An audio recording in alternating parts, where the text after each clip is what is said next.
Ariana, a ver, déjame ver si está Ariana. ¿Estás?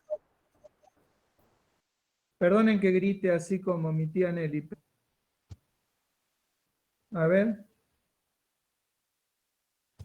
Poner cosa del grid view y no sé. ¿A quién no saludé de aquí? No funciona, me dice. Estoy indignado con esa cosa del grid view. Me lo ofrecieron como que era la maravilla y no lo puedo hacer andar yo. Hola Jere, a vos no te saludé. Hola Juan Cruz. Hola Juan Ignacio. Hola, profe, ¿cómo estás? ¿A quién más nos saludé? Hola Lucila, Lisandro, Luana. Hola, profe. Hola, no les había saludado, perdonen. Estaba justo bromeando ahí con Florencia y Agustín y Cande y no les saludé. Escuchen, a ver, ¿quién me dijiste, Flor, que no estaba pudiendo entrar? Ariana no está acá todavía. Y sí, Agus, Díganle creo que sí. Díganle que sigue insistiendo porque yo no la veo todavía. Iona sí está. Hola, Iona. No te había saludado.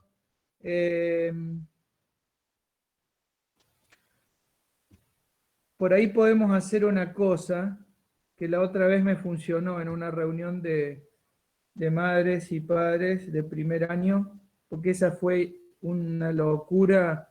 Había, no como ahora, 3 o 4, había 44 personas que estaban intentando entrar y no podían.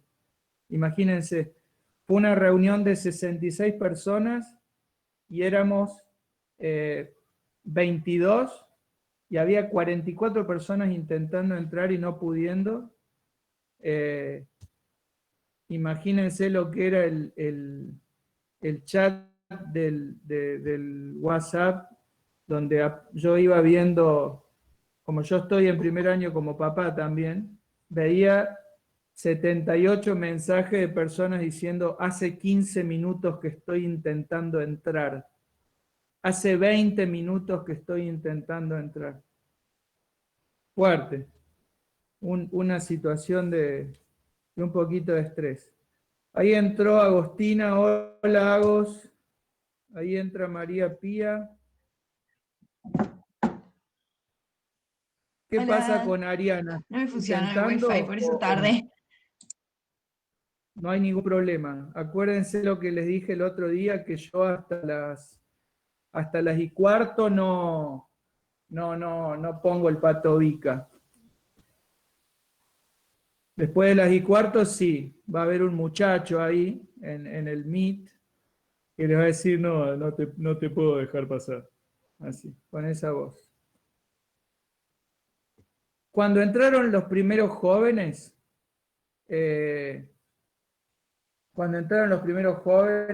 les propuse un negocio. Eso les voy a proponer también a ustedes.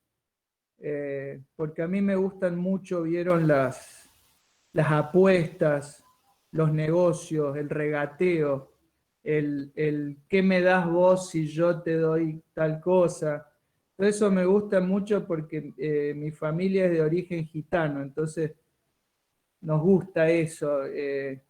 Te vendo este caño de escape y vos me das esa goma de camión que no me sirve para nada, pero tengo la necesidad de hacer eso. Bueno, yo ahora les voy a proponer un trato. Las personas que por algún motivo especial, un nuevo brote de acné juvenil o cosas por el estilo, no quieran o no puedan prender la cámara, me van a tener que regalar su voz en esta mañana. O sea, las personas que no me ofrezcan su imagen van a tener que leer, porque acuérdense que lo que les di en la clase pasada, que la materia se convierte en un taller de lectura. No hay que hacer nada por fuera del horario en el que nos vamos a encontrar todos los jueves. Ustedes no están obligados a hacer nada para mí. fuera de este horario. Yo no les voy a pedir nada. Les recuerdo que si ustedes consideran necesario leer antes, quieren leer antes, son mis huéspedes, pueden hacerlo, digamos, no se los voy a impedir, pero no es obligación, no es un requisito. El único requisito es venir los jueves a las 11 y nos sentamos todos juntos a leer y, por supuesto, interrumpir, participar, preguntar, opinar. No vamos a leer de corrido como unos marmotas desde las 11 hasta las 12:20 sin parar. Vamos a ir frenando y va a haber días que leemos 2 páginas y va a haber días que leamos renglones. Y esa es la maravilla de la lectura. A veces uno se detiene y en 2 renglones puede construir un palacio. No hay una medida en la lectura. La lectura es siempre un exceso de detenimiento, un exceso de atención, un exceso de lentitud. Y como decía el viejo William Blake, el camino del exceso conduce al palacio de la sabiduría. En inglés es bellísima la frase, pero no quiero ser pedante, se las digo en castellano. ¿Ya entró? No entró todavía Ariana. Avísenme si ella está reclamando o se está peleando ahí afuera en el Meet con mi Pato Vica, ¿eh? Avísenme, porque me falta ella, me falta Gregorio, me falta Francisco, ¿quién más me falta? Me falta ella, Gregorio, Francisco, me falta Valentino, pero Valentino me falta hace rato.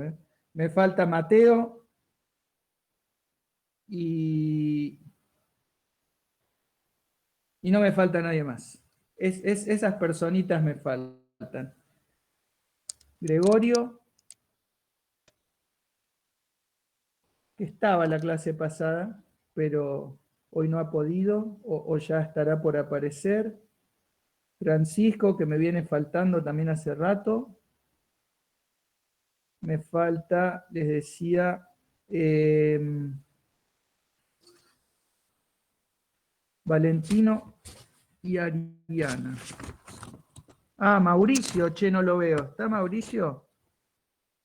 ¿Habla ahora o calla para siempre? No. Bueno, ahí está.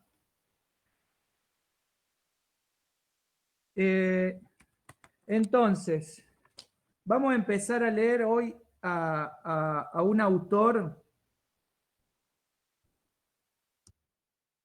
Antes de que empecemos a leer ese autor, les digo que me gusta mucho verlas y verlos ahí. Y yo hace un rato les decía a los otros jóvenes que me agarró una cosa rara así hace como 10 minutos, como de, ay, qué sé yo, mis hijas estaban por entrar a sus clases y ellas estaban con toda esa cosa y yo les decía, tranquila, si es solo una clase, no se nos mueve un músculo por eso, y me agarró una cosa así. Me dio un poco de vergüenza, incluso en un momento digo, ¿qué es esto? Bueno, voy a intentar el papel de profesor relajado con ustedes, pero antes les confieso eso. Me gusta mucho verles así y tengo mucha expectativa de este experimento. Es un experimento que tengo la corazonada de que va a funcionar mejor en esta cosa virtual de lo que funcionaba en la realidad. Me gusta leer en clases, me gusta mucho la lectura en voz alta, y creo que les dije la clase pasada, si no se los dije, se los digo ahora. Me gusta mucho leer en clase, me gusta mucho la lectura en voz alta y me gusta mucho la lectura de escritos que son de otras épocas, de lenguajes que no son contemporáneos, de lenguajes antiguos, digamos. Ahora empezamos a leer filosofía política moderna, pero imagínense que vamos a empezar a leer un tipo de la época de Shakespeare, un barroco, un inglés de 1650, el texto que vamos a empezar a leer ahora, 1651. Y la apuesta es lo que les decía recién. La apuesta es no verme yo todo el tiempo y no oírme yo todo el tiempo. La apuesta es verles a ustedes y oírles a ustedes. Entonces, lo que me gustaría es que vayamos, si quieren yo puedo leer los primeros 3 o 4 años, pero que después vayamos leyendo, que vayan leyendo ustedes. Apenas entró, lo agarré del cogote a Bruno y le ofrecí un trato que no podía rechazar para que él sea uno de los lectores hoy. Y aparte de Bruno, quien quiera ir leyendo, lo que vamos a hacer va a ser usar este chat, que es el que usamos para pedir la palabra, lo vamos a hacer para que se vayan anotando a ver quién sigue. Mi propuesta es que vayamos leyendo un párrafo cada uno.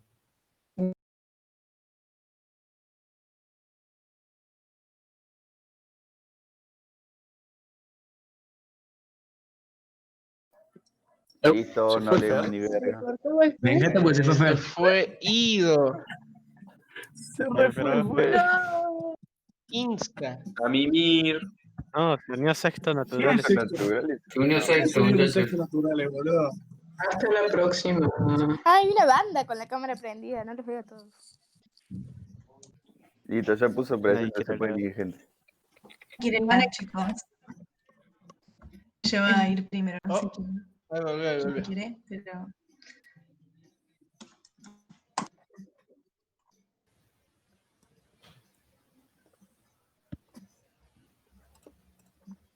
Acá estoy de vuelta, Jo. ¡Vamos!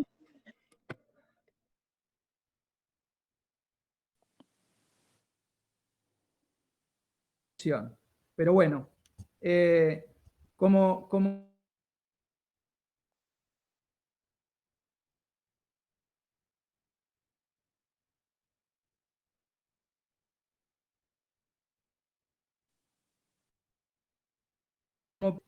todo es...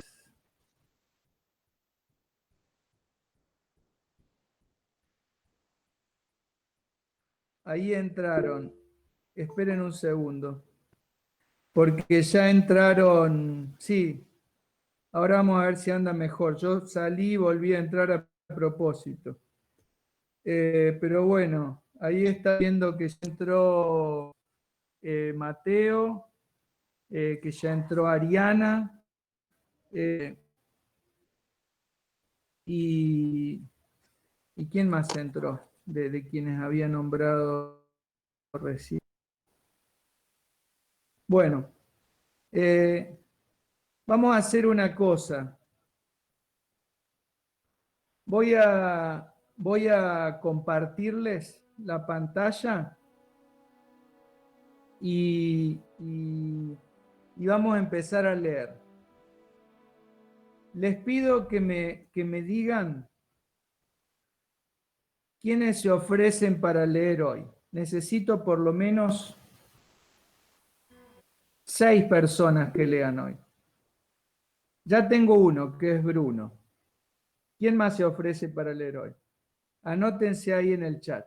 Pónganme yo, y con 6 personas ya estamos.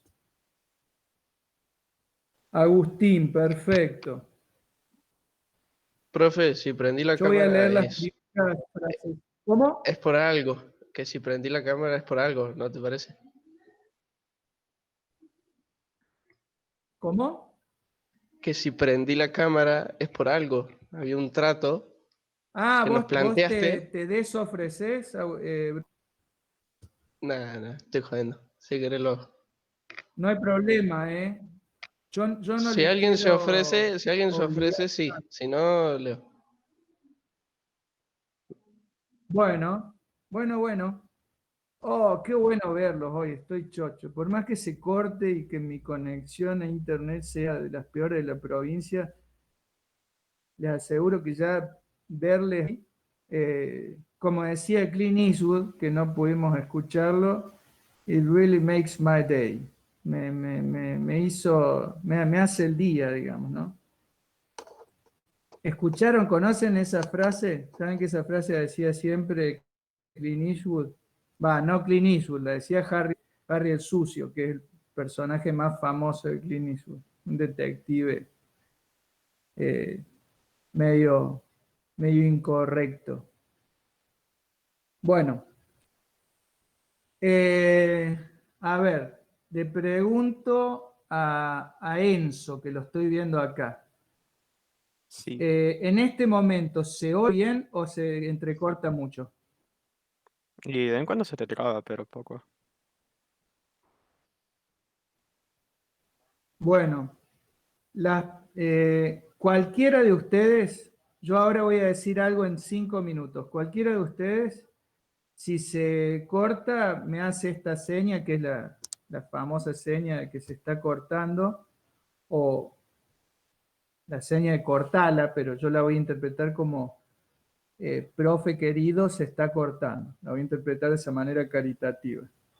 Pero bueno, solamente para que antes de leer y mientras se va compartiendo la pantalla, les cuento un contexto y una nota muy interesante de cuando fue escrito el Leviatán de Thomas Hobbes. Como les decía hace un rato, este texto es de 1651. Está escrito sobre el final de la primera parte de lo que conocemos como Revolución Inglesa. La Revolución Inglesa es la primera revolución política moderna. Como ustedes verán, tiene casi 150 años antes que la Revolución Francesa y un poco menos que la Revolución norteamericana. Dura aproximadamente 40, no es un solo hecho, ni un solo año, ni una sola serie de batallas, sino que dura como 40 años dura entre 1642 y 1688. Pero la primera parte de esa revolución, que es una gran guerra civil, que tiene como protagonistas de un lado a los católicos que defienden al rey Carlos I y del otro lado a los protestantes que tienen como líder a Oliver Cromwell.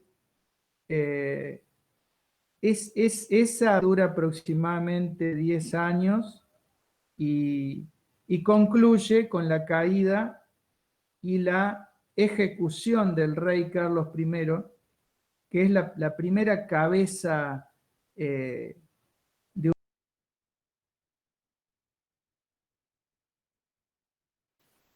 Qué bien, qué bien.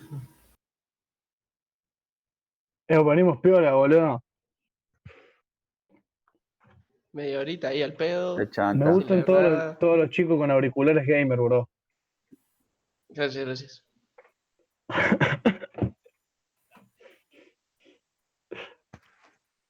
Bueno, vamos a filmar la clase, boludo, dale. Dale, esa barba prominente tiene que decir algo. Habla sobre la película de salud. ¿Alguien vio la peli, boludo? Por favor. Hágame un resumen. Es una Resuman la verga. peli, por favor, por la people. Es una basura la película.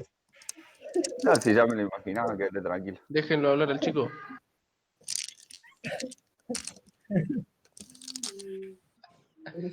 Volvió el Fer, Dale, guacho, Me pará. encanta, Lo voy a empezar a hacer más seguido esto de salir y entrar porque me encanta lo que sucede. El backstage de ustedes es brilla.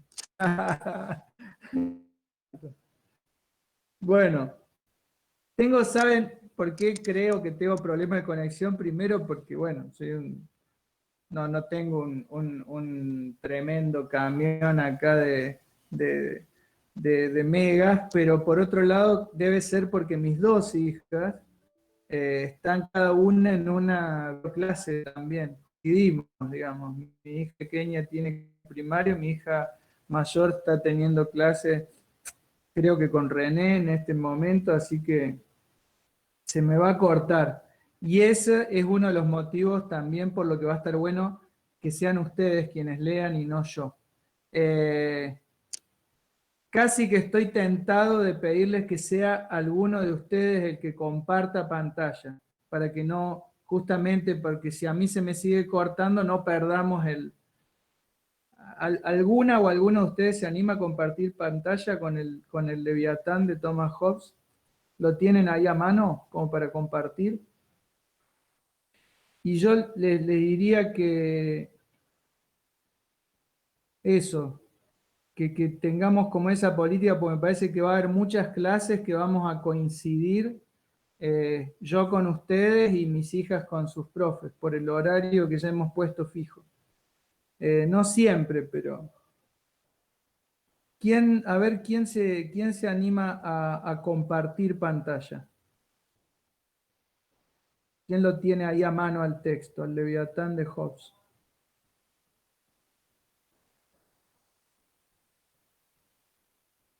Quien quiera, ¿eh? Quien quiera compartir. Yo lo tengo en el celu, Quien pero lo tenga a mano. sí lo compartiría. Bueno, alguien que Profe, tenga la... si que comparto tenga no abierto leo, en la compu. ¿no? Dale, Bruno, dale. Es un Vamos. trato. Un Es trato. un trato. Ok, Es un ahí trato. comparto. Empiezo yo, sigue Agustín, y después de Agustín, ¿quién sigue? Bueno, si quieren, leo yo también. Después de Agustín sigue Cande, después de Cande, ¿quién sigue?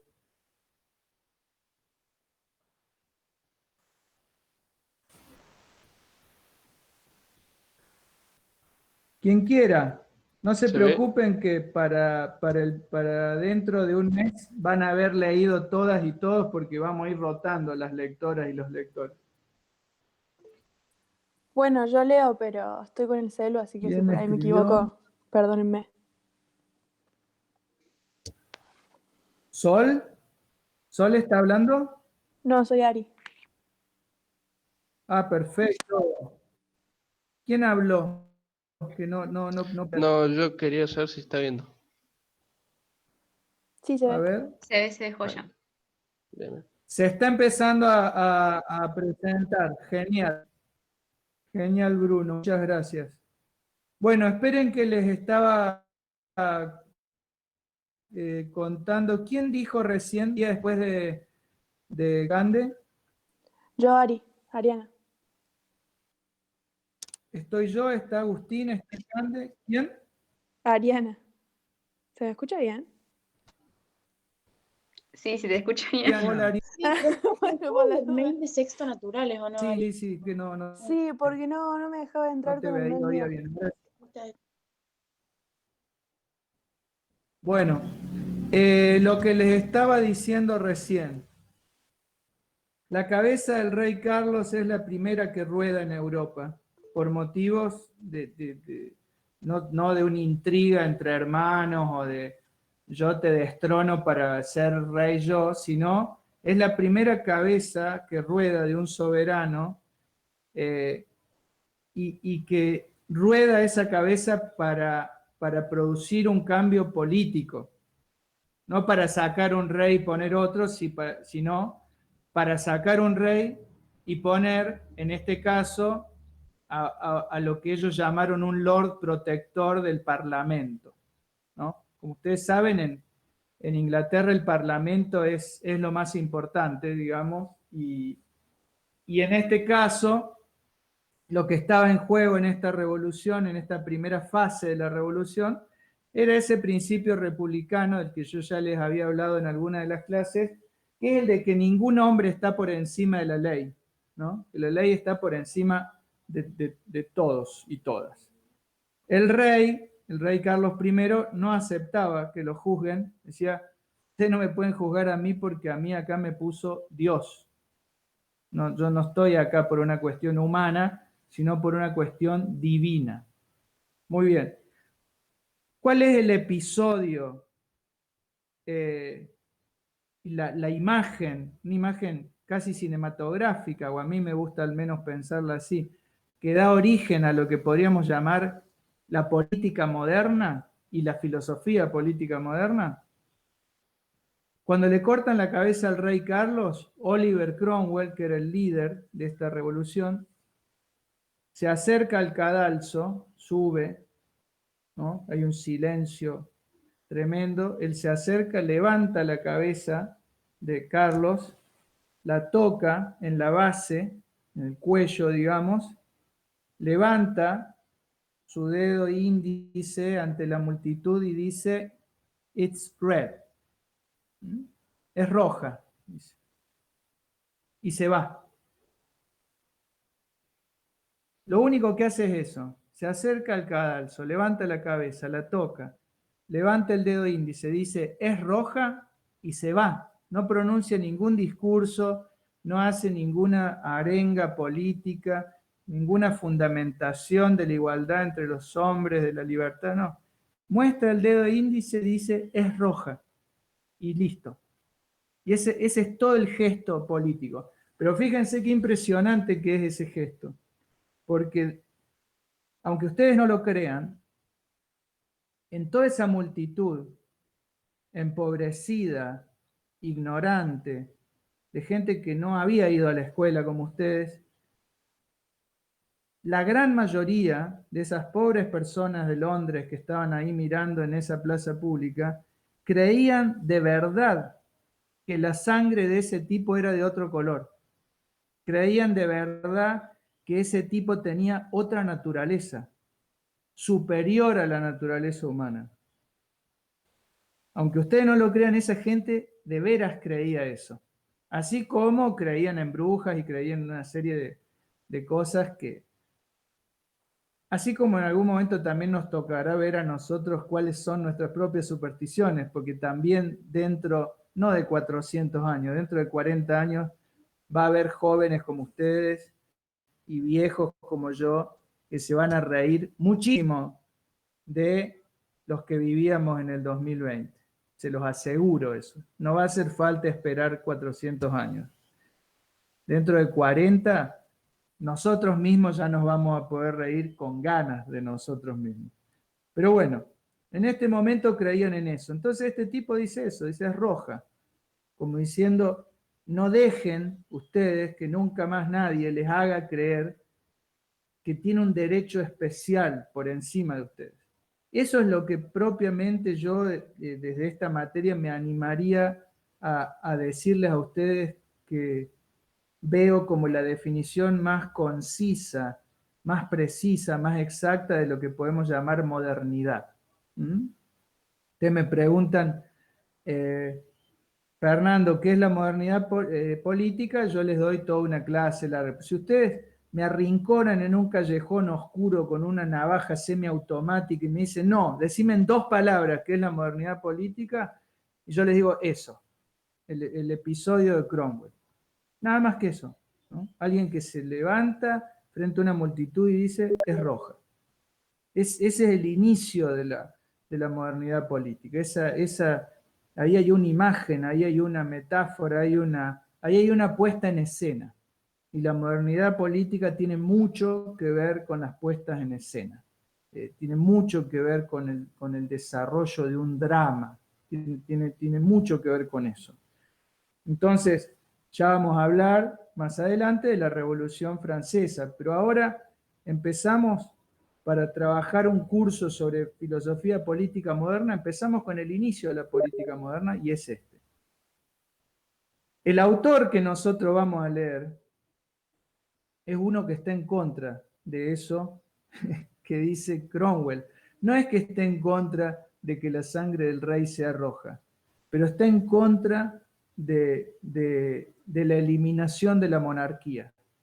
Y es una gran paradoja, porque Thomas Hobbes es el primer escritor, es el primer filósofo que propone pensar la política desde bases científicas, racionales, naturalistas, como se decía en esa época.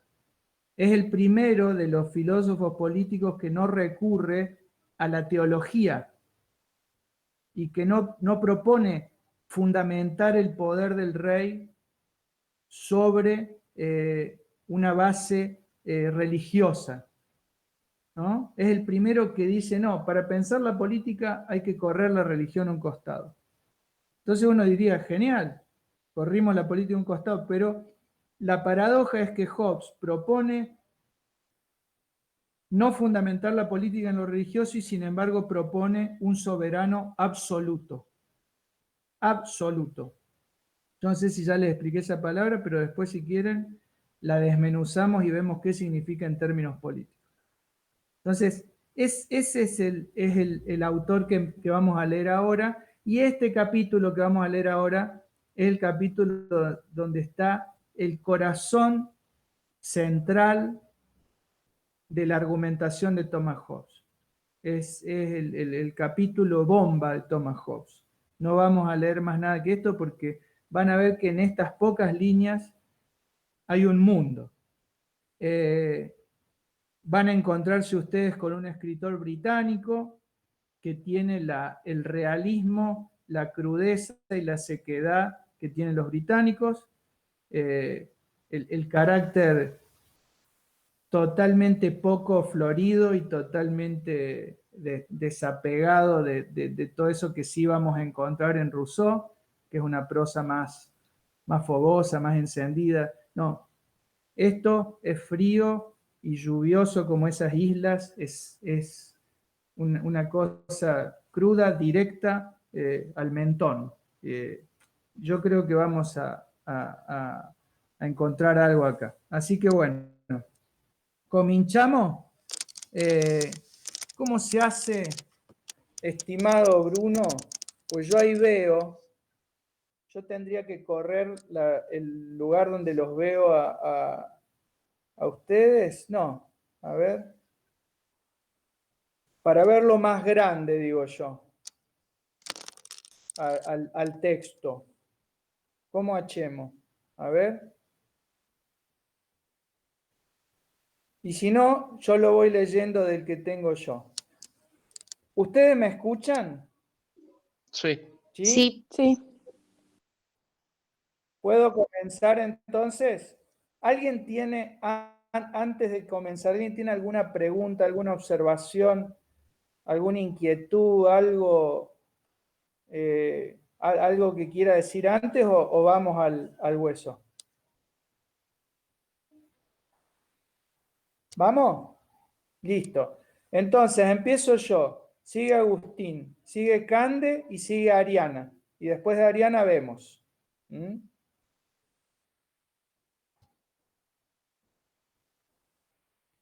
La naturaleza ha hecho a los hombres tan iguales en sus facultades corporales y mentales que, aunque pueda encontrarse a veces un hombre manifiestamente más fuerte de cuerpo o más rápido de mente que otro, aún así, cuando todo se toma en cuenta en conjunto, la diferencia entre hombre y hombre no es lo bastante considerable como para que uno de ellos pueda reclamar para sí beneficio alguno que no pueda el otro pretender tanto como él. Porque en lo que toca a la fuerza corporal, aún el más débil tiene fuerza suficiente para matar al más fuerte, ya sea por maquinación secreta o por federación con otros que se encuentran en el mismo peligro que él. Y en lo que toca a las facultades mentales, ahora sigue Agustín, yo ya leí. A ver, Agus, Dale. en lo que toca a las facultades mentales. Lo que toca a las facultades mentales, dejando aparte las artes fundadas sobre palabras y especialmente aquella capacidad de procedimiento por normas generales e infalibles llamado ciencia, que muy pocos creen y para muy pocas cosas no siendo una facultad natural, nacida con nosotros ni adquirida, como la prudencia. Cuando buscamos alguna otra cosa, encuentro mayor igualdad aún entre los hombres, que en el caso de la fuerza. ¿Se escucha bien? Sí, sí, se Sí, escucha bien. perfecto. Bien. O sea, Pues hasta ahora el chabón plantea que todos son iguales, básicamente. O que todos tienen la misma capacidad para hacer algo, Exacto, independientemente de las características individuales o no. exacto.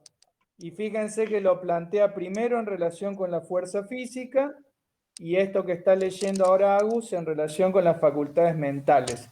Ese mismo esquema lo vamos a ver después en Rousseau. ¿Mm?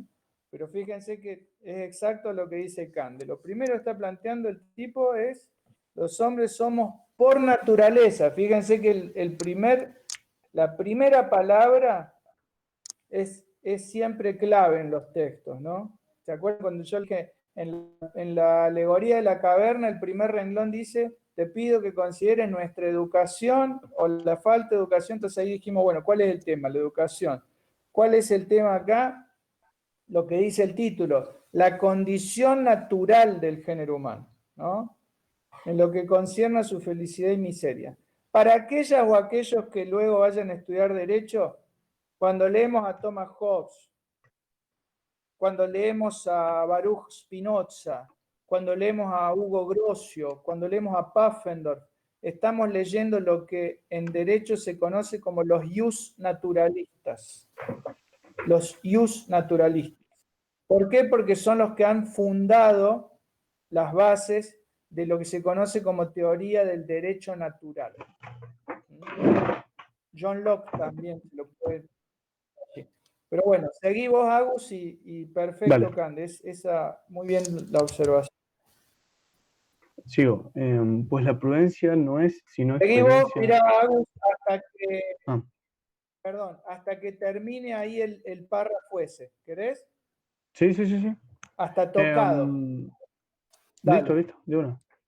Pues la prudencia no es sino experiencia que a igual tiempo se acuerda igualmente a todos los hombres en aquellas cosas a que se le aplican igualmente.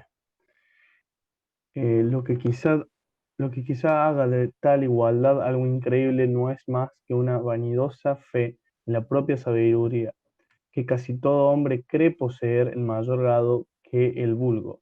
Esto es, que todo hombre salvo el mismo y unos pocos otros, a quienes por causa de la fama o por estar de acuerdo con ellos, aprueba. Eso no, la verdad que no lo entendí. Fer. ¿Qué es esa palabra, profe? A ver. La palabra vulgo, Ujú. ¿esa? Sí. Esa palabra que es una palabra mágica dentro de la filosofía en el peor de los sentidos. Es una palabra que nos llena de vergüenza a quienes practicamos esta actividad. ¿Por qué? Porque vulgo, como ustedes irán adivinando, se deriva de vulgar, de vulgaridad, de lo ordinario, de lo común, ¿no? Vulgo es como solían llamar los filósofos a la gente ignorante. Esto es a toda la gente. Así como nosotros también muchas veces cuando usamos expresiones como lo que pasa es que la gente no entiende, o lo que pasa es que la gente tal cosa, y nos excluimos de la gente, como si nosotros fuéramos una especie de, no sé, aliens que bajaron como octavos pasajeros o semidioses, o no sé, pero fíjense que nosotros arrastramos algo de ese desprecio gratuito, totalmente gratuito al resto de la gente cuando decimos la gente. Lo que pasa es que la gente no entiende, lo que pasa es que la gente hace aquello, hace lo otro. Es un problema. Cuando los filósofos dicen el vulgo, se refieren a eso, a todo lo que no son ellos y sus dos o tres amigos sabios, ¿no? A todo lo que no son ellos y sus dos o tres amigos sabios. Entonces, ¿qué es lo que está diciendo esa parte? A ver, alguien que nos ayude. ¿Qué es lo que está diciendo esa parte? La parte que leyó recién Agustín. ¿Qué creen ustedes que está diciendo allí? Que no es un lenguaje, ¿no? Es otro lenguaje el que estamos leyendo. Que funciona es casi que les diría, es más parecido a cómo se escribe el inglés en inglés que a cómo se escribe el castellano. ¿Se dan cuenta? Que termina, hay una figura ahí que se llama hipérbaton, que es que el sentido de la oración se aclara al final de la oración. Y eso no es algo que sea solo propio del idioma inglés, sino que es algo que viene del latín. Porque todos estos tipos escribían en latín y después traducían a las lenguas romances. Pero además de venir del latín, es algo muy propio del barroco. Lo van a encontrar ustedes en el Quijote, lo van a encontrar ustedes en Calderón de la Barca y lo van a encontrar en Shakespeare, por supuesto. Es algo muy propio del XVII. Escribir así, de manera tal que uno no va entendiendo del todo de qué habla hasta el final. Y al final es como que se ilumina la oración, que además son, como te habrás dado cuenta vos, Agustín, son oraciones larguísimas. Son oraciones súper extensas. Fer, yo ahora leyéndolo más o menos de vuelta, como que más o menos entendí, como que al principio viene diciendo, no, que somos todos iguales, qué sé yo, pero relacionando la sabiduría al saber, hay solamente unos pocos que tienen eso, o sea, por lo que entendí más o menos, no sé. Yo entendí, perdón. Dale, Cande, dale. Quería hablar Flor, yo ya hablé. A ver. Que yo entendí que quizás lo que él quiere decir no es que unos pocos saben, sino que como que esto de la prudencia de poder sí se asocia como la experiencia, pero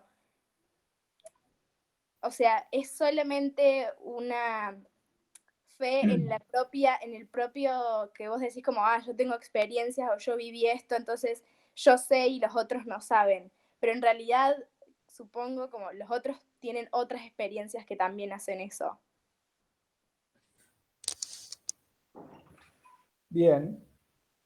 Ahí tenemos una buena pista y ahí tenemos un interesante elemento que tiene que ver de nuevo con el carácter británico de este autor. Y es la palabrita experiencia.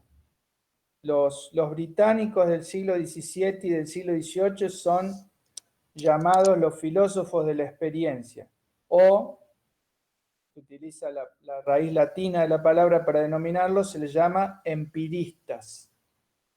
Los empiristas, y casi que se hace equivaler a la filosofía de Inglaterra con el empirismo, porque son, ¿qué es lo que defienden? Defienden que todo el conocimiento proviene de la experiencia.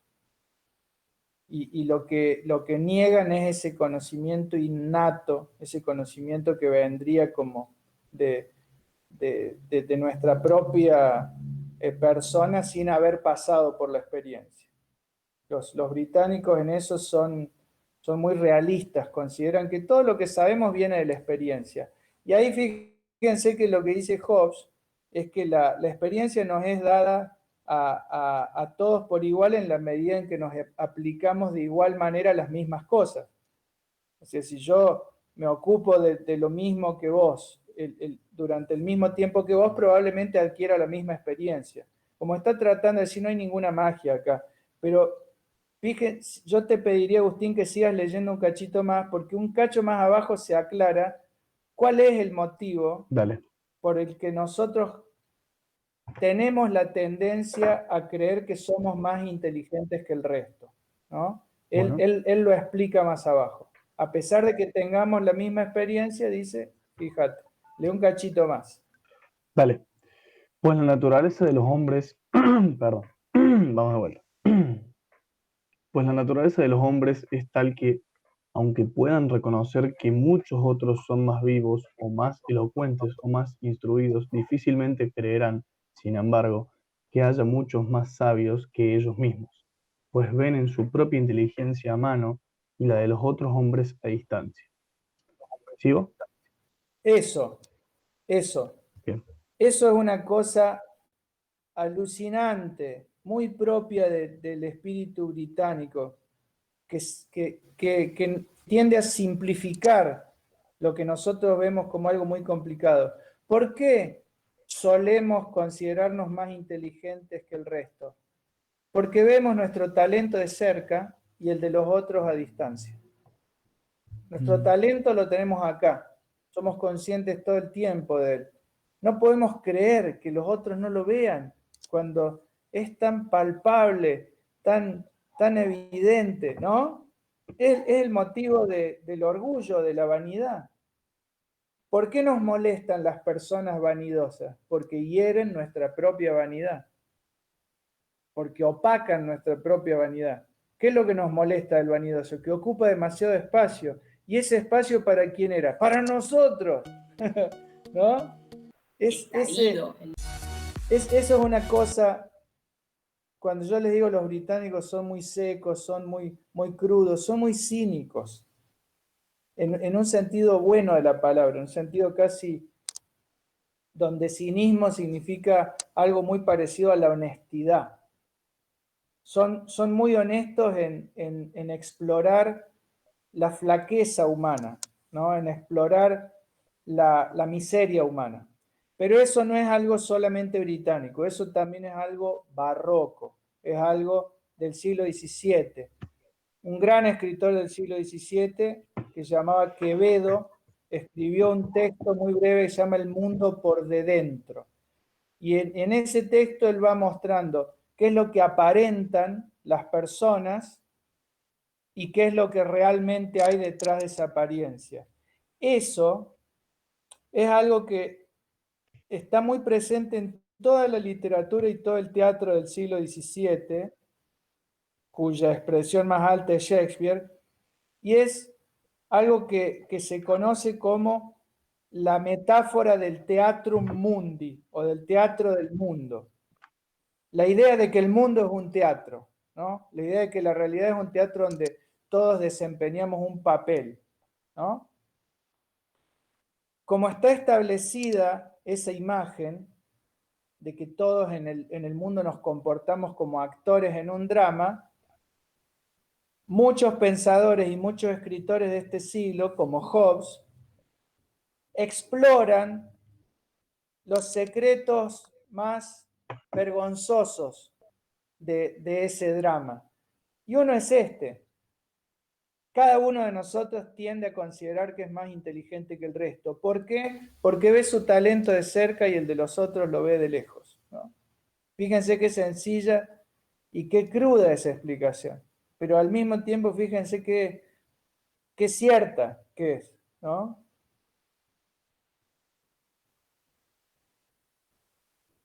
Bueno,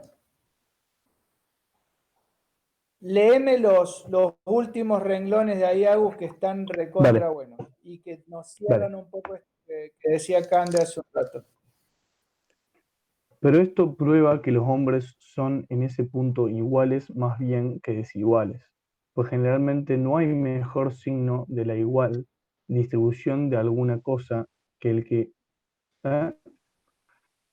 que cada hombre se conecte con lo que le ha tocado. Ahí termino. ¿No? ¿Cuál es la mejor prueba? Y acá es donde yo te decía, Agus, que me parece que se aclara al final del párrafo. ¿Cuál es la mayor prueba de que somos iguales, no solo en lo que respecta a la fuerza, sino en lo que respecta a la inteligencia? La prueba de eso es que ninguna y ninguno de nosotros cree necesitar más que la que ya tiene.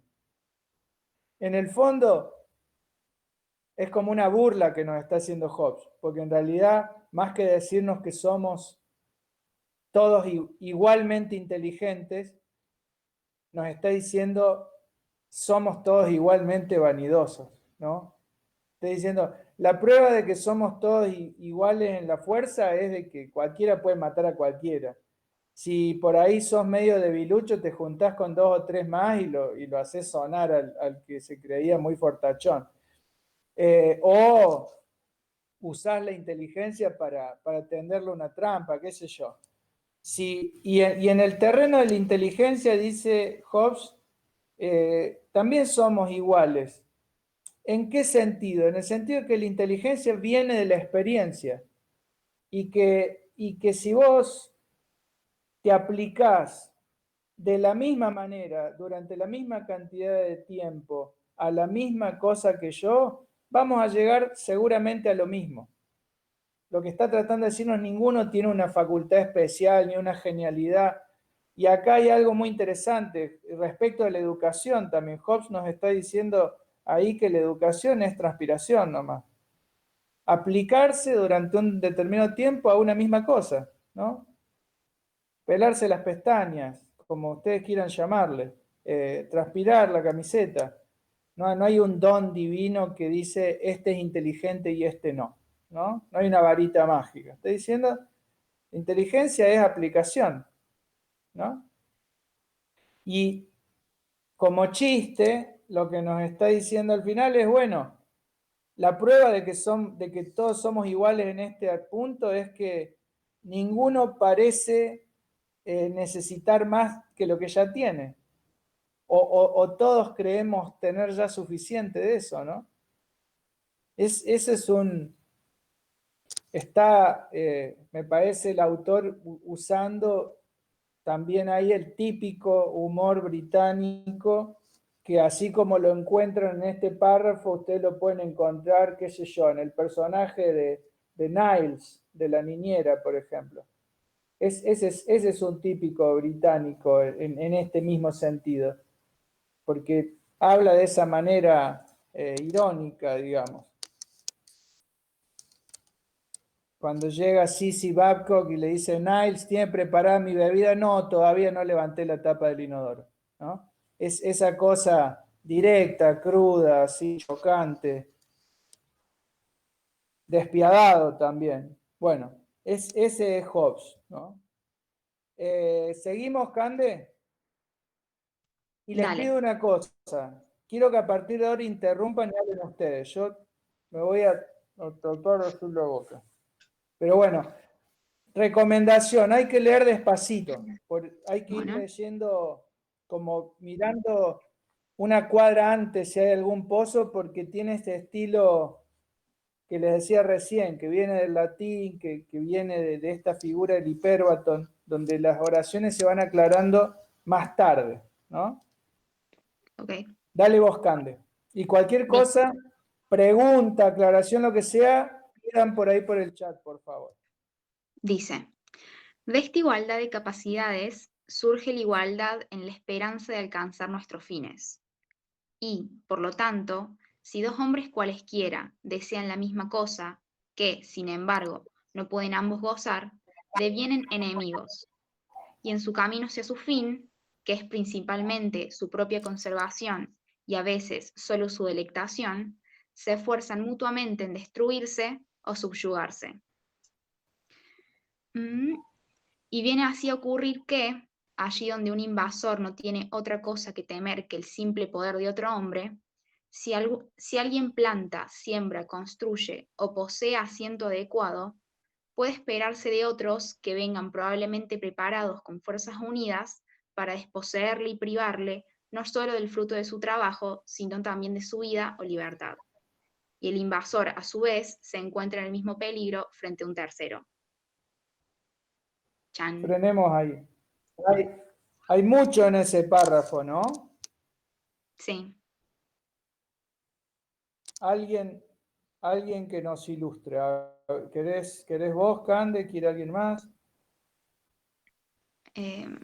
Lo primero que se estableció, ¿qué es en este texto? No es lo que leyó Cande. Alguien que no sea Cande que me responda. ¿Qué es lo primero que establece Hobbes en lo que leí yo y lo que leyó Agustín? Lo primero que se establece aquí. Entonces, si lo formuláramos como un argumento, diríamos, la primera premisa, la primera frase de ese argumento dice ¿qué cosa?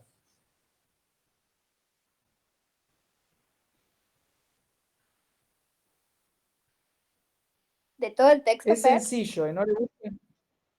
La primera idea que nos propone el autor, ¿cuál sería? Exacto. Todos los hombres son iguales por naturaleza. Que somos iguales por naturaleza. Todos somos iguales por naturaleza. Y este párrafo que leyó Cande, ¿qué nos diría? Por ahí una boludez, ¿no? ¿Qué es lo que surge de desigualdad? Perdón. Yo entiendo como que dice que todos tenemos las mismas oportunidades o somos todos iguales y por lo tanto generamos como competitividad con el otro, entonces buscamos constantemente destruir al otro para nosotros alcanzar eso. Excelente. Excelente. No lo podría haber dicho mejor.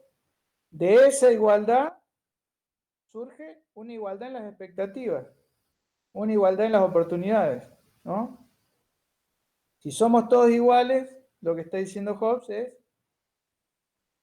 tenemos la misma oportunidad de alcanzar las mismas cosas. Y como dice la compañera, ¿qué se genera de esa igualdad? Una competitividad, una competencia. Pero fíjense que él no lo está planteando solamente como una competencia como una competencia que termina bien, digamos, con un shake hands, así, bueno, está bien, ganaste, no, destruir al otro, para que no me destruya, ¿no? Es feroz la competencia que nos muestra Hobbes allí. En muy pocos renglones, fíjense que el tipo venía hablando de la igualdad y en muy pocos renglones ya nos instaló en un campo de batalla, ¿no? No, nos caímos, digamos.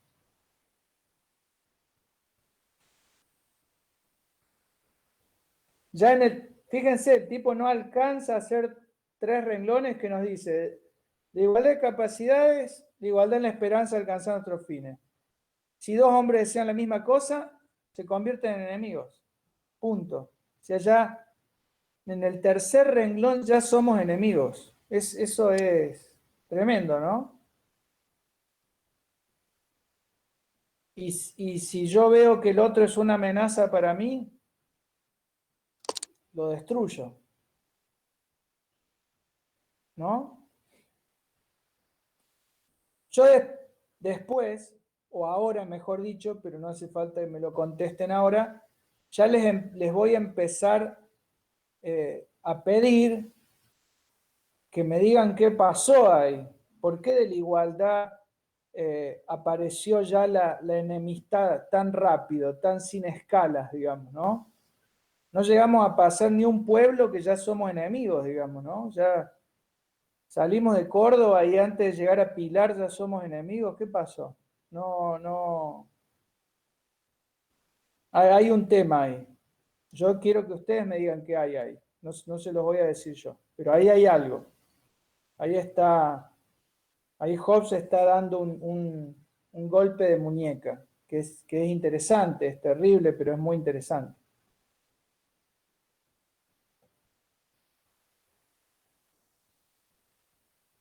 ¿Vos que leíste, Cande, querías decir algo de ese párrafo?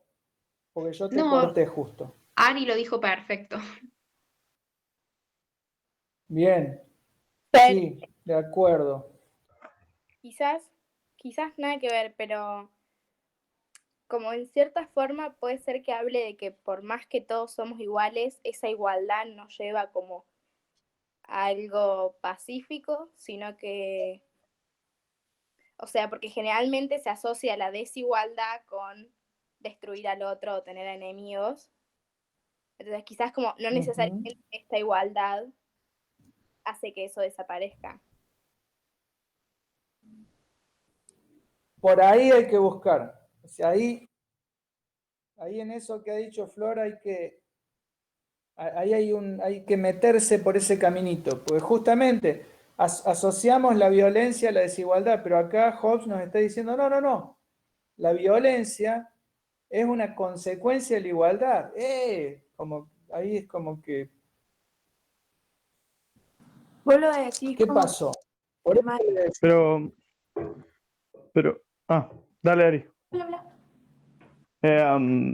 Yo creo que la clave está en lo que dijiste vos, Fer, al principio, que lo que hablamos de que si dos hombres tienen las mismas capacidades y hacen lo mismo, pueden llegar a un objetivo, o no, lo habéis hecho de otra forma, relacionado con la experiencia. Pero yo pienso lo siguiente, pero si tienen el mismo objetivo, ahí está la disputa para ver quién va a llegar primero, o sea, no sé si me ocurre algo así. Para responder por qué a esto que está diciendo Agustín, porque yo inmediatamente digo, ¿por qué? Fíjense que ustedes pueden encontrar la clave, una de las claves, solo una, y yo después les voy a decir que no nos alcanza con una, pero hay una de las claves, porque él dice, bueno, si los dos nos esforzamos y nos aplicamos a lo mismo, vamos a llegar a lo mismo, pero competimos. La primera clave para responder por qué es uno de los fundamentos de la economía, de la economía. Está levantando la mano Cande y después estaba Ariana, que estaba recién. O pará, Cande, porque creo que Ariana y Agus ahí se pisaron y ella le dio la palabra a él. Vos querías decir algo, Ariana, y después le damos la palabra a Cande. Es una tontería, pero con lo que dice Flor, esto de que se asocia la violencia con la desigualdad, pero el autor afirma que es la igualdad la que la genera violencia, entonces sería como algo más de la naturaleza del ser humano ser violento y no de las circunstancias. Va por ahí, no es una tontería, va por ahí y ahí es donde se juega este partido, digamos, en el terreno de la naturaleza humana. Es buenísimo que hayas dicho eso, Ariana, porque nosotros como curso de filosofía, todo el tiempo tenemos que tener presente que lo que estamos discutiendo es la política, ¿no? La naturaleza de la política, pero lo que estamos discutiendo como fundamento de la naturaleza de la política es la naturaleza humana. Y no perder de vista en ningún momento que la estamos discutiendo esa naturaleza humana, que no la damos por sentada y que lo que vamos a hacer como curso va a ser ver dos miradas distintas sobre esa naturaleza humana. Y esta es una. Entonces está muy bien decir, no perdamos de vista que lo que estamos discutiendo acá es la naturaleza humana. Hobbes ya nos dijo que en esa naturaleza está la igualdad. Entonces, somos iguales por naturaleza, ¿no? Ahora yo les pido que no pierdan de vista lo que les dije hace un rato, porque este tipo es capaz de decirnos al mismo tiempo que todos somos iguales por naturaleza y que la mejor forma de gobierno para todos nosotros es un soberano absoluto, un rey, o sea, alguien que políticamente no va a ser un igual nuestro. Eso, por ahora, podemos verlo como una paradoja, pero después vamos a ver que no es una paradoja, tiene una explicación. En esta materia las paradojas siempre tienen explicación, ¿no? Una cosa que decía Nietzsche, somos amantes de los enigmas, pero lo que amamos de los enigmas es resolverlos, no cómo suenan, ¿no? Entonces, esta paradoja tiene explicación. Somos todos iguales para este autor y la forma de gobierno ideal es un soberano que esté por encima de todo. ¿no? Vamos a ver por qué. Pero eso que acabas de decir es muy importante. Estamos discutiendo naturaleza humana. Dale, Cande. Nada, que lo que iba a decir es que él plantea que somos iguales en tanto creemos ser desiguales. Somos iguales porque todos creemos ser distintos al resto. Entonces, por ahí, como de esa ilusión o de ese creer de que somos desiguales, viene el hecho de pensar quién tiene más poder, o sea, quién es lo suficientemente distinto como para poder dominar al resto. Y todos tenemos como ese deseo de ser lo suficientemente distintos como para poder ser los superiores, y como ese deseo está en todos, es por eso que somos iguales. Por eso es como medio raro. Muy, muy bueno, ¿no? Es excelente lo que estás diciendo. En la edición que nosotros usamos en la vida real, con sus ancestros, es una edición que al costado de las páginas, en los márgenes, tiene como un pequeño resumen de lo que va diciendo el texto, que eso también es una cosa muy de esa época.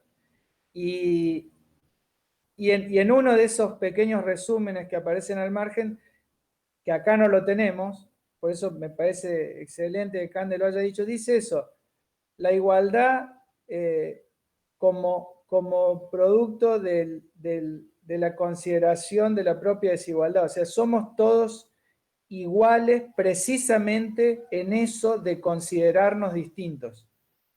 En eso de considerarnos distintos los unos de los otros y de considerarnos superiores, pues no es solamente distintos, sino superiores al resto, en eso es en lo que más iguales somos. Es el párrafo que leía hace un rato Agustín. Somos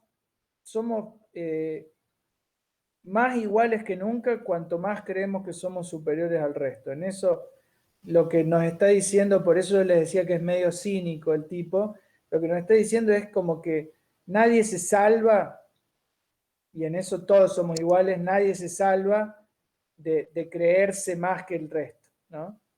Aún el más humilde, aún el tipo o la tipa más que uno dice, no, esta persona es re modesta, esta persona es humilde, aún esas personas, nos está diciendo Hobbes, es horrible que nos lo diga, pero bueno, él lo dice, aún esas personas en el baño de la casa o en la almohada o en el lugar más recóndito de su alma, se creen superiores al resto, se creen mejores, creen que tienen un valor especial. Bueno, eso es algo que nos hace a todos iguales. Y eso es algo que hace que cuando podemos aspirar a la misma cosa, nos consideremos con mayor derecho a esa cosa que el otro, ¿no? Pero acá falta una clave. Hay una clave que les decía hace un rato, es uno de los principios fundamentales de la economía. Es un principio, y se formula como un principio de la economía, y que es una clave para entender por qué personas que persiguen lo mismo, que buscan lo mismo, van a tener que competir por eso que buscan. ¿Por qué compiten? ¿Por qué tendrían que verse llevados a competir dos personas que buscan oro, por ejemplo? Acá ya se las estoy dejando. Porque es un recurso limitado. La cáscara de banana. ¿Cómo? Porque es un recurso limitado. No son infinitos. No hay para todos. Exacto. Exacto. ¿De quién es esa voz? Lisandro. Exacto, Lisandro. Exacto. Exacto, exacto. El principio de escasez es el principio fundamental de la economía. No existiría la ciencia económica si hubiera suficiente de todo para todos, ¿no? O tal vez sí, porque según esto que nos dice Hobbes, como cada uno cree que es superior al resto, aunque hubiera de todo para todos, hay algunos que acumulan a costa de lo que le falta a los otros. Entonces, tendríamos que ser todos ángeles, no solamente que hubiera de todo para todos. Pero bueno, ahí juntamos las dos cosas, lo que decía hace un rato lo que empezó diciendo Flor, que dijo Agustín, que dijo Ariana, que dijo Cande, con esto otro que dice Lisandro, fíjense que se va completando el panorama. ¿Por qué nos volvemos enemigos?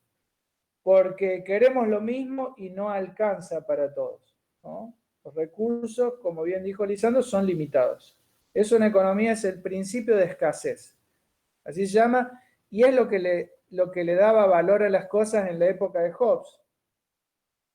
Hobbes está escribiendo al mismo tiempo que en las doctrinas económicas se desarrolla lo que se conoce como las teorías mercantilistas, siglo XVII. ¿Cuáles son los objetos de valor para las teorías mercantilistas?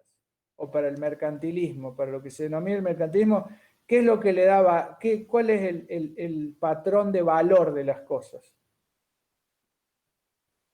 ¿Cuál es ese recurso escaso que le da valor a las cosas? El oro y la plata, ¿no? Entonces, se expandió a Europa, viajó a América, trajo oro y plata, cobre, también otros metales preciosos, pero ¿por qué tienen valor el oro y la plata? Por dos motivos. Uno, porque son metales nobles, que no se degradan con el tiempo los factores ambientales como otros productos. Son metales nobles. Pero el otro motivo por el que tienen mucho valor es que hay poco. Son recursos escasos. Si vos abrieras una canilla y saliera oro o plata, no valdría nada el oro y la plata. Si el oro y la plata crecieran como la gramilla, o como los siempre verdes en las sierras chicas, si el oro y la plata crecieran así, y estuviera todo lleno de oro y plata, no valdría nada el oro y la plata. No valdrían nada. Eso se los elige como patrón de cambio, ¿no? Vos me das 3 elefantes y yo te doy 3 lingotes de oro, ¿no? Entonces, no alcanza para todos, queremos lo mismo. ¿Por qué queremos lo mismo? Porque somos iguales por naturaleza. Tenemos las mismas oportunidades, pero más que dispuestos a ayudar al otro a alcanzar lo mismo que yo, tendemos a volvernos enemigos del otro. Nos creemos, como dijo Cande hace un rato, todas y todos somos iguales en esto de creernos un cachitito superiores al resto. Un cachitito con más derecho al resto. Claro, nuestra vida la estamos respirando muy de cerca. Yo le concedo valor a la vida humana, respeto la vida humana, valoro la vida humana, pero la mía la estoy respirando yo. Estoy yo en estos zapatos, digamos, no. Schopenhauer hablaba de que ese era el hilo conductor para el máximo principio explicativo de la realidad. Y Schopenhauer decía, la realidad es voluntad. El mundo es voluntad. Es representación también. Conocimiento, cultura, lo que ustedes quieran, pero por sobre todas las cosas, voluntad. Ahí hay un principio metafísico. Todas las cosas tienden a perseverar en su propio ser. Todas las cosas tienden a perseverar en su propio ser. Soy esto, quiero ser esto, quiero seguir siendo esto, quiero que esto que soy dure, quiero que esto que soy no se acabe. Entonces, me voy a agarrar a esto que soy con uñas y dientes. Eso es muy difícil de formular como un derecho, pero nosotros le llamamos derecho a la vida. Y raramente consideramos que la nuestra vale más que la del ornitorrinco o la del perro o la de la vaca. ¿Por qué? Porque nosotros escribimos ese párrafo. Ahora bien, lo hemos escrito de tal forma que no valga más la de aquel que empuña el lápiz, sino que lo escribimos en general, para todos los hombres. Después de 1948 dijimos, bueno, también para todas las mujeres. Pero en principio Hasta 1948 era para los hombres, ¿no? Vamos a leer un cachito más. Le tocaba a Ariana.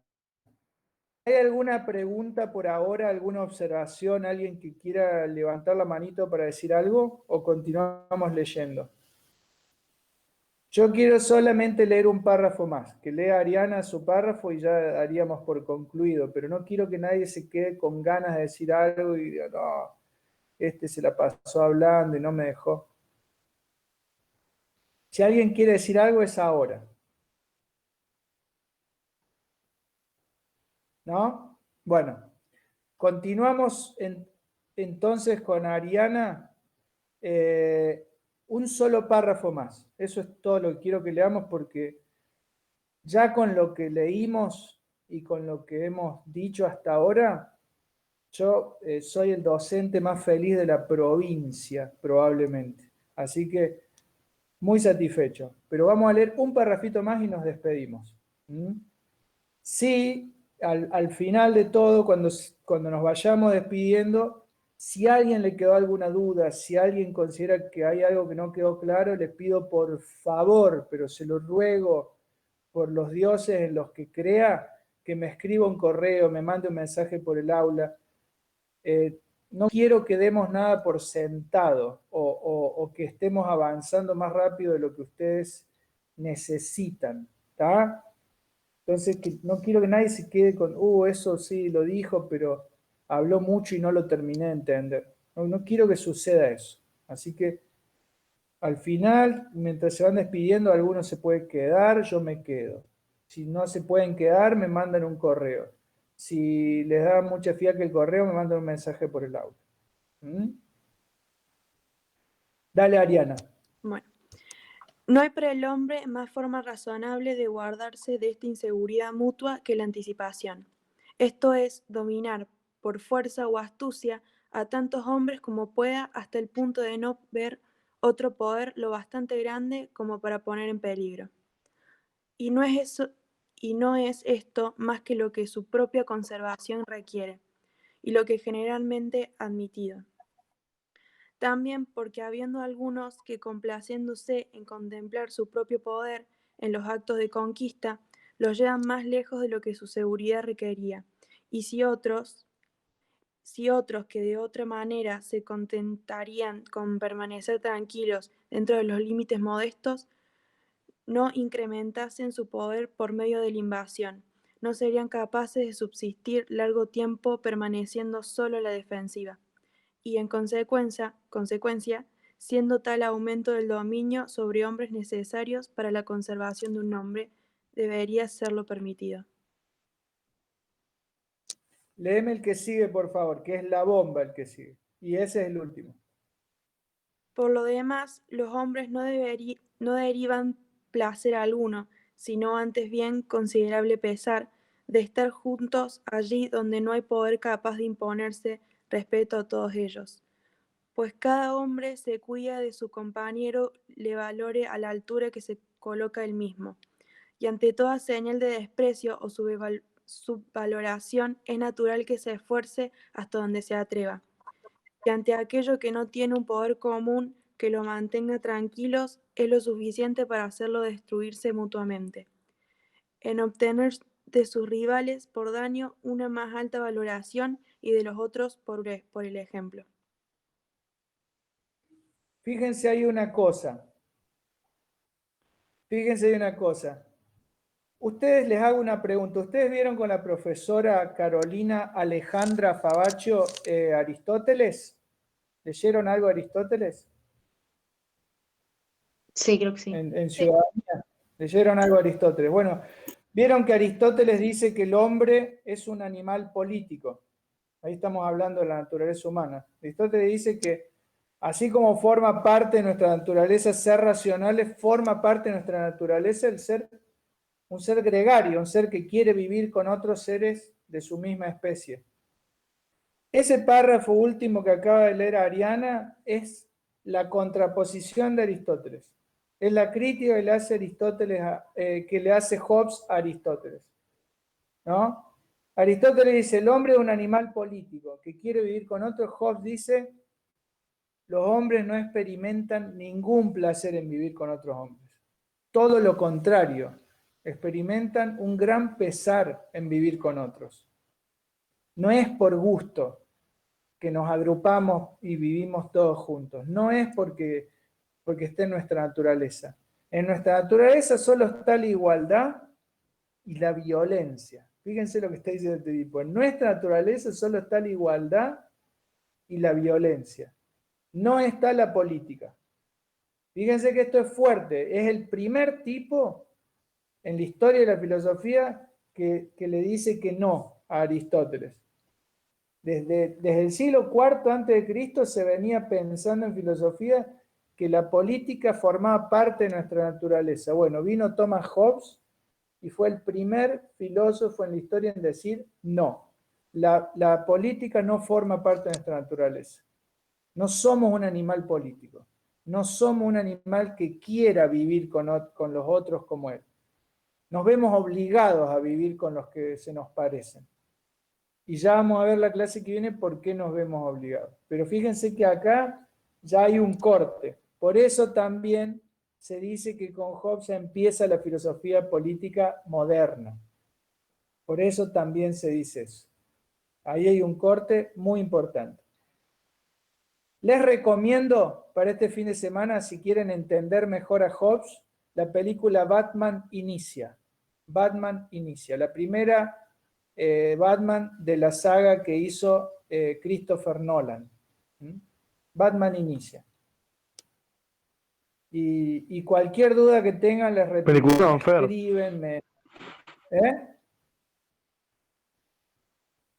¿Cómo? Un Perdón. peliculón, Fer.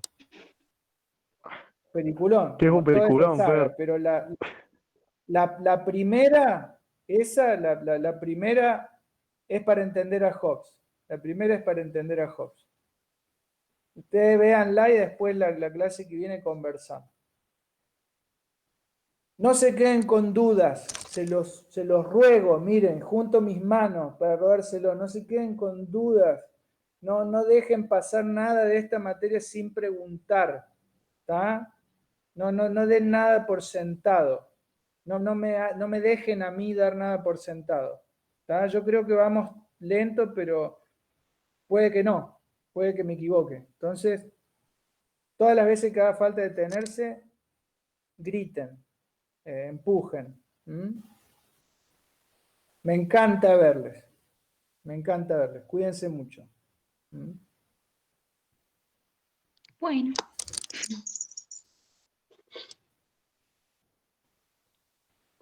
¿Estamos?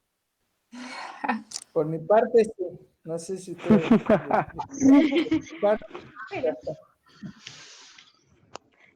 Entonces, chao. En serio.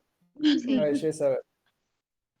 Bueno, chao, Chifer. Nos vemos, Fer. Chao. Nos vemos. Chao, Fer, nos vemos. Chao, Fer.